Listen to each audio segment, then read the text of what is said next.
Në javët e fundit, kompania ODMC Albania, filiali shqiptar i një kompanie serbe, është prezantuar si agent i kompanisë telefonike One për mbledhjen e borxheve të akumuluara nga abonentë të ndryshëm në vendin tonë.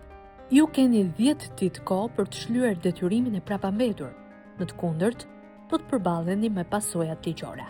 Një shkresë e tillë ka mbërritur në adresat postare të qindra abonentëve shqiptar të One Albania, një pjesë të cilëve as nuk kanë qenë në dieni për detyrimet ndaj kompanisë telefonike.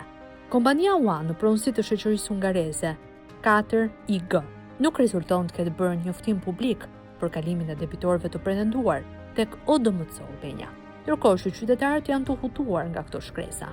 Një pjesë e mirë e tyre thonë se kanë tentuar të kontaktojnë kompaninë One për ta pyetur nëse kjo situatë është e vërtetë, por operatorët që ngrenë telefonin në numra papages nuk janë në gjendje të japin sqarime të sakta.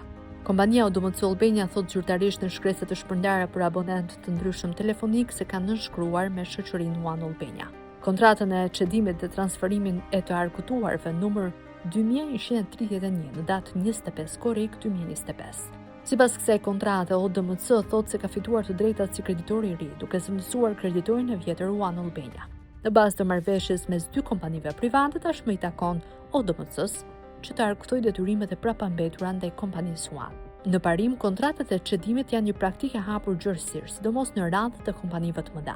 Logjika e funksionimit të tyre është pak a shumë e tillë. Kompanitë të mëdha, të cilët numërojnë debitorë të ndryshëm, si për shembull bankat, shmangin procedurat e gjata ligjore e gjyqësore për të mbledhur të ardhurat e tyre nga debitorët që nuk shlyen detyrimet në kohë.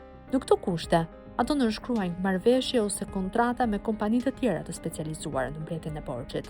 Këto të fundit blenë me një kosto më të ulët kredite kompanive të mëdha ose bankare dhe më pas ndjekin procedurat ligjore për rikuperimin e tyre nga debitorët që janë në vonesë për shlyerjen e detyrimeve.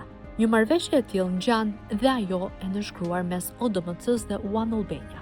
Kompania telefonike për të shmangur proceset e shumta ligjore me klientët e saj që nuk kanë shlyer detyrimet, ja ka kaluar këtë të drejtë kompanisë me kapital serb. Për momentin, nuk është e qartë se sa është numri i debitorëve dhe sa ka paguar ODMC Albania për blerjen e borxheve që klientë të ndryshëm i kanë shoqërisë telefonike One Albania.